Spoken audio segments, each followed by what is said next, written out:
This kind of feels like this might be as good as it gets for Chicago, and maybe they can look at some of the film of what they did and look at some of the good moments they had in this game and build on it. But they are down 2-0 against a very impressive looking Vegas Golden Knights, who may very well not have hit their stride yet either.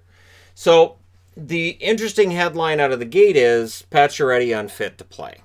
So no Max Pacioretty. It does make a difference. And by the end of this game, Vegas would find themselves short another forward. So we'll see what happens with their lineup for the next game, or if that forward does in fact come back for the next game. So some interesting storylines going on here. I thought Chicago had a better game, but again, they're up against it because they're against a team that is still seen as one of the favorites for the Stanley Cup. Smith Marchessault looked dangerous early, and that combination of Riley Smith, Jonathan Marchessault, of course, their first year was fantastic as they made a run all the way to the Stanley Cup Finals. And I think this year might be the best they've looked in their time as members of the Vegas Golden Knights. And I'm aware of how good they've been at times, and I think they've looked better here. Shots were only 2-2 at the 5-minute mark. It seemed a little tentative out of the gate. The Hawks were doing their best to try to slow things down for Vegas because, again, they can't keep up. If you look at all four lines, Vegas is definitely the better of the two teams. So they have to kind of slow things down, play their game. Saad had a chance that was deflected before he got the shot off. So very good chances for Saad. Saad had a number of shots, number of opportunities that he's going to be thinking about tonight. Stastny then gets a goal from Smith and Marchessault at 10:44. Really nice three-way passing, and Stastny was exactly where he needed to be in order to get his first point of the return. So he had been held without points until that stage, and there he went.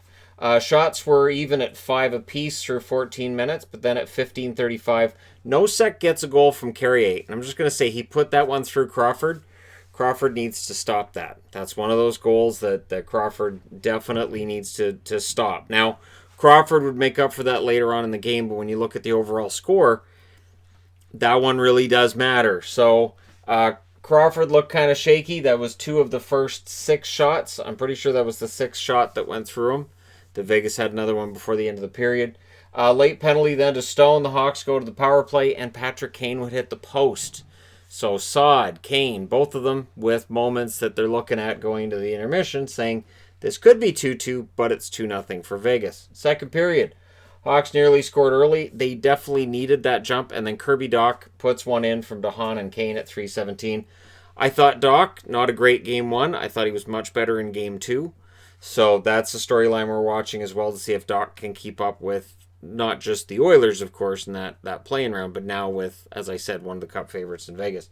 William Karlsson then had a chance in front that was denied. Hawks were up 5-2 in the shots in the first half. Crawford looked somewhat better in the second period than he did in the first. Holden takes a penalty. The Hawks go to the power play. That's their second of the game. And it's Kubalik that scores. So Kubalik now with 7 goals and 6 points since the return. And it is noteworthy 5 of those are in one game. So grain of salt and all that. But Kubalik scores from Kane and Taves at 12:07. And it was a nice one where it hit the post and then went in. So that ties it up. Kampf then takes a penalty and Vegas goes right to their power play immediately thereafter. They don't score on that, but Stone would score from Martinez and Marchessault at 17:20. So that's not too long after that power play ended.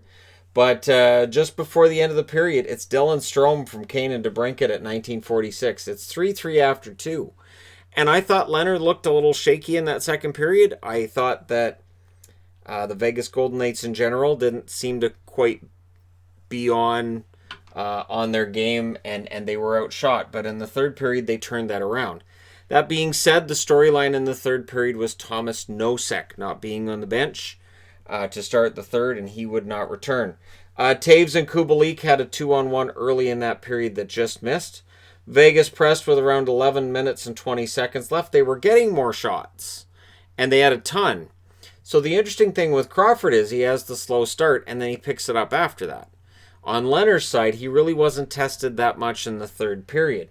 Kane and Taves were thrown together in the second half. This, of course, is the nuclear option that Jeremy Colleton does every now and then, where when you need a big goal, you throw Kane and Taves together. I'm sure that Peter DeBoer had that one scouted because it didn't connect here.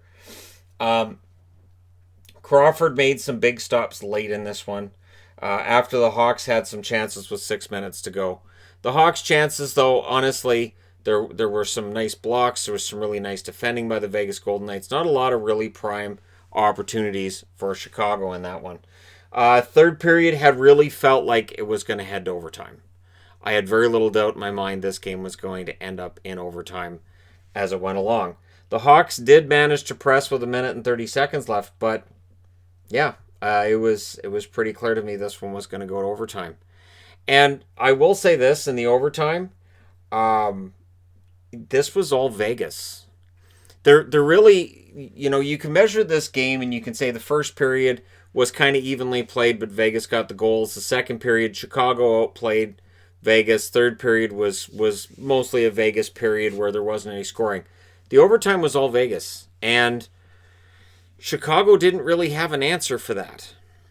And I think, coming out of this game, they now have to win 4 out of 5. That's not really likely to happen.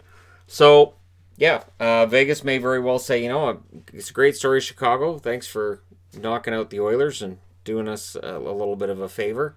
In that I think the Oilers would have been a better matchup than Chicago's been for Vegas. I'm not saying Edmonton would have beat Vegas. I'm saying I think just the style of play, I think Vegas has a bit of an easier time with Chicago than they would have with Edmonton. Dangerous puck in the overtime on Crawford's net that was cleared. It bounced off the boards onto the top of the net, rolled, and then ended up in front of Crawford. I was 90% sure that was going to roll off the front of the net, hit Crawford in the back, and go into the net. I thought that would be the most Vegas thing from their expansion year ever, but it didn't happen. Crossbar then for Strome, and he had his hands up. He was pretty sure that went in, but it didn't, and back the other way we go. So we were a crossbar away from Chicago tying the series. Now remember, crossbars don't count as shots on the net, because technically they don't hit the net. Post then for Nick Roy, but before you can start having the debate about whether or not Vegas missed their chance, Riley Smith ends up getting a chance and burying it from Stastny and Cousins at 7 minutes and 13 seconds.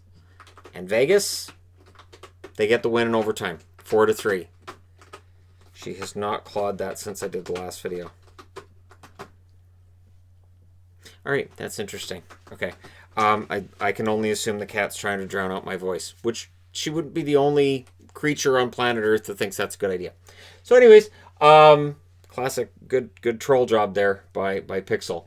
So this game, really, Vegas does deserve the win. Absolutely. Chicago did their best to try to spoil things. Shots were 7 apiece in the first, 11-9 in the second in favor of Chicago, 16-6 for Vegas in the third period, and then in the overtime, 7-1. So 1 shot for Chicago in 7 minutes and 7 shots for Vegas. They were not letting this go. Final shots 39-25.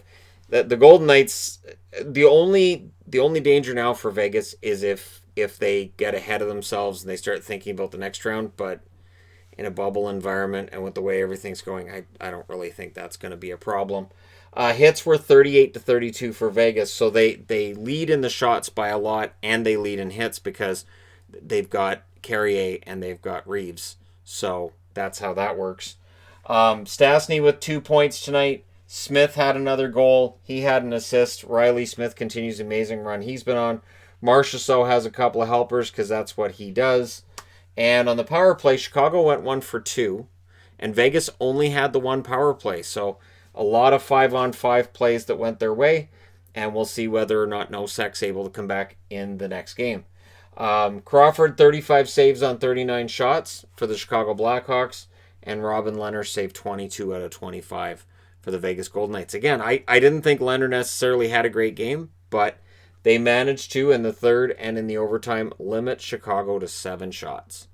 So, in comparison between this and the first game, it really felt like Chicago was in over their heads.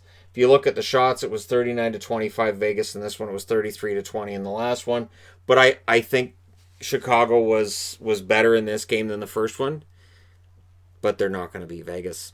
So Let me know what you guys think in the comment section below. If you're a Blackhawks fan that thinks they can win 4 out of 5, let me know why you think that in the comment section below. And if you're a Vegas fan, 14 wins from a Stanley Cup then, in theory. Let me know how you feel about that in the comment section below. Which other series you're watching, and are there any teams you might be concerned with Vegas facing in the next round? Don't forget to hit like and subscribe if you're browsing your way through. You just happened upon this video, and hey, thank you guys so much for watching, for all your support. I will talk to you again soon.